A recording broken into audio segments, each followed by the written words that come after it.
Tearsmith was actually one of the most unhinged, perturbed, cuckoo, perplexing, bewildering, life-threatening movies I've ever watched. A wicked cautionary tale about licking your adoptive sister. What? So the movie starts, first mistake. To make a very, very long story short, this movie is about two orphans named Nika and Rigel who grew up in an abusive/severe orphanage. They faced trials and tribulations as one does in an abusive orphanage until they got adopted by the Milligans. The part that makes me laugh about this is that the Milligans were initially planning to adopt only Nika, but decided last minute to adopt Rigel. He was playing piano and they're like, yeah, we'll take him too, I guess. Like, is that how it works? That can't be how it works. Anyways, thanks to the Milligans, Rigel now has a loving family and home. Plus, he grew up with Nika, so they should have no problem getting along. No problem at all.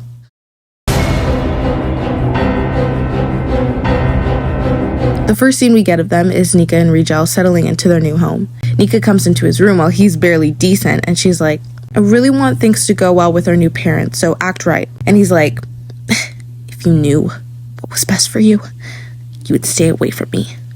Moth. Fun fact, he calls her Moth because another word for moth is actually Lepidoptera, and it's basically like Scrabble. If you rearrange this word, you have Lepi-adopt-er, basically insinuating that they're adoptive siblings, and shouldn't be licking each other anytime soon. Right? So now we're at school, and Nika literally has no spatial awareness or peripheral vision because she almost gets struck while crossing the street. Luckily, Rigel was there to catch her and pull her a little too close to his chest, only to then walk backwards on the same street that Nika almost just died on. These people are very competent. Vampire by Olivia Rodrigo starts playing at literally the most ill-fitted part it could have started playing at. Dancing part. Devi stare attenta. Falena.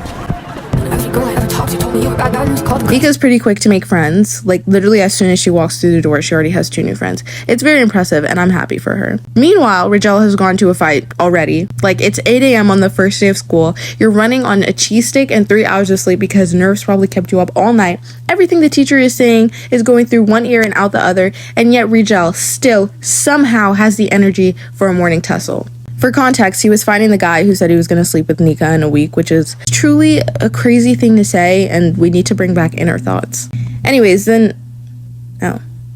after a long and extremely unproductive day at school, Nika and Rigel share yet another disturbing moment in the kitchen together. Nika helps Rigel with some ice to his face because he kind of got roughed up during that fight, and Rigel takes this as like a mating call or something because he freaks the fuck out. Don't touch me like that. Ever. She's like, what are you literally talking about? I'm trying to ice your wounded face like any normal person would. And he goes, because I can never stop. Wait, what does he say? Oh, he goes, if you touch me like that, I don't think I can ever stop, or some shit. Like, wait, I love a little midnight threat in the kitchen. So cute. Oh, but it's not over. The movie grants us with yet another disturbing scene of Nika and Rigel. She's in his room. He's barely decent. You know, the same hokey pokey antics they're usually on. Rigel's once again talking about what a nefarious beast he is. Better stay away. And Nika's like, you have to calm down with that alpha behavior. We're living under the same roof. You haven't killed me yet. It's chill. We're chill. Calm down. Then he's like, stop dreaming about this magical fairy tale between you and I. It's hard to imagine a fairy tale without a wolf. Like, yes, because the main focal point of every fairy tale is the big bad wolf. I could probably name 10 fairy tales that don't have a wolf in them. Rigel, please. Anyways, he leaves the room as if he wasn't the one who just came back from his shower and was probably gonna change, but he has other plans, I guess. Anyways, Nika is talking to this guy, forgot his name, Badetti, and I'm definitely not saying that right. And he's out here trying to be smooth. Yo, you're Nika, right? Well, my name's blah blah blah blah, and I blah blah blah blah blah blah. All the while, he has like the world's largest, gooeyest nail on his shoulder, which feels like an ick, but I digress. Rigel just can't help but insert himself in every conversation and says that Badetti was in his way. Meanwhile, the hallway couldn't be more wide and empty. Then proceeds to walk like the Hunchback of Notre Dame. The movie gives us another terrible scene of Nika and Rigel. Nika's at the dress shop wearing a dress. It's definitely a dress from the dress store, and she's definitely wearing it. She has trouble getting the zip undone, which imagine having that on you for the rest of your life. Tragic. But look, someone has come to the rescue. Oh, no. That's actually her brother. Okay. Luckily, this was a hallucination. Why was she imagining her brother undressing her? That's beyond me. But then she starts to get triggered to what they used to do to her in the orphanage. It's all really sad and distressful to watch. But it's okay, because we lighten the mood with another scene of Nika and Rigel. Yay! We're back in his room. Yup. Put your left foot in, put your left foot out. Except this time he's fully clothed, so there's definitely some growth here. Nika is distraught because Rigel left a black rose in her locker as a secret admirer kind of thing, which is literally insane, by the way. But his black rose indicates obsession and a love that's impure. There's really nothing more impure than incest, so he got that part right. Nika's like, why would you leave this in my locker, you freak? He's like, why would I ever give you flowers? I'm sorry. But there's only 2 people that could have given this rose. One of them talks a great deal about being, oh, so mischievous and dark, and how he's only ever going to hurt Nika. And the other one had a snail on his shoulder. I'm not great at math, but I think this one might be on Rigel. Anyway, the natural reaction to this is to slam her on his bed and crash into her. There's nothing like sibling love. Nika goes on a date with Badetti, literally not even 2 seconds after having Rigel on top of her, and they talk about things I didn't bother to write down, I guess. The next scene, Rigel is spewing utter nonsense, so nothing new here. Do you, hate me? No. I don't know how many times I have to keep telling you this. So you're saying you don't hate me? No. Even though I'm such a monster, and insane, and deranged and perturbed? No. Oh. Do you want me to hate you? Yes, please. Fear me if you can too. I don't know what was in the air in the writer's room, because after this scene, the entire movie becomes unhinged. I mean, as if it wasn't already, but things get berserk. So apparently when Rigel stormed out of the room in the last scene, he was tending to some important business. And by important business, I mean attacking Badetti for actually no reason.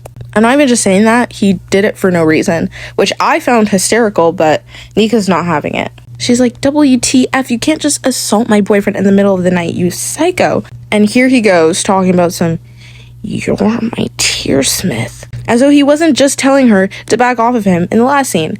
I really can't keep up with him sometimes. So then she brings him to his room because he passed out over a fight that he started. Anyways, Nika and Rigel are getting grotesque in the sheets. They stop themselves from crossing the line, as if grinding on each other and being 2 inches away from each other's faces isn't crossing a line. But if that didn't irk you enough, the next scene they wake up together and Rigel starts eating her chest, which is so... Like, what the actual fuck is going on in this movie? Whose freaky self wrote this? Did you hate it when there's a family meeting but your siblings won't stop making out? I hate when that happens. Rigel's cumpleaños. It's nighttime and Nika's snacking on a scone or donut. I can't tell, but it looks delicious. Rigel is serenading in the living room, one of his only redeeming qualities. And Nika's apologizing to Rigel for not getting him a birthday gift because Nika actually did buy something for him, but as she was leaving, she bumped into Badetti and it completely shattered. Which is like total karma for Rigel having beat him up unwarranted. And also the grip she had on this bag, or lack thereof. Like, girl, just hold it. Nika's asking Rigel if there's anything that he wants for his birthday. And well, yeah.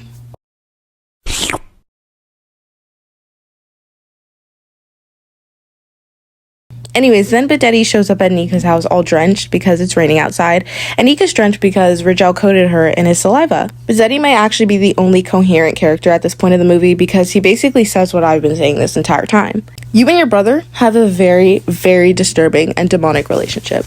Anyways, I was totally on his side until he tried to kiss her again. Please pack it up. Nika goes back inside where Rigel is sulking because he'll never be Badetti or whatever. Then he very shockingly starts licking her.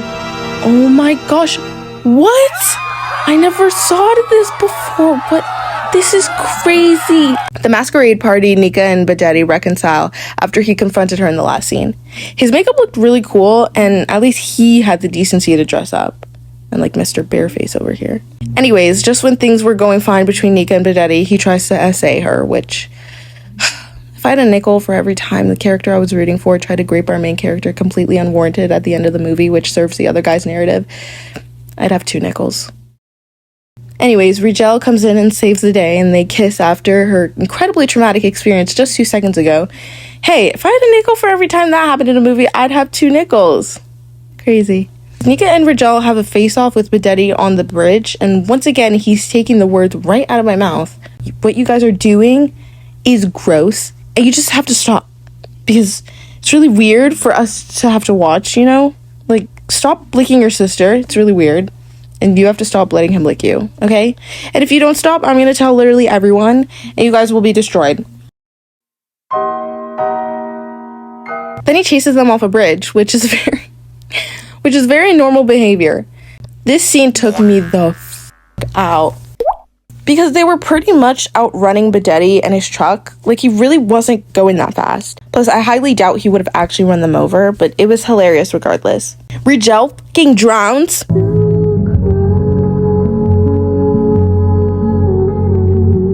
What is happening? Okay.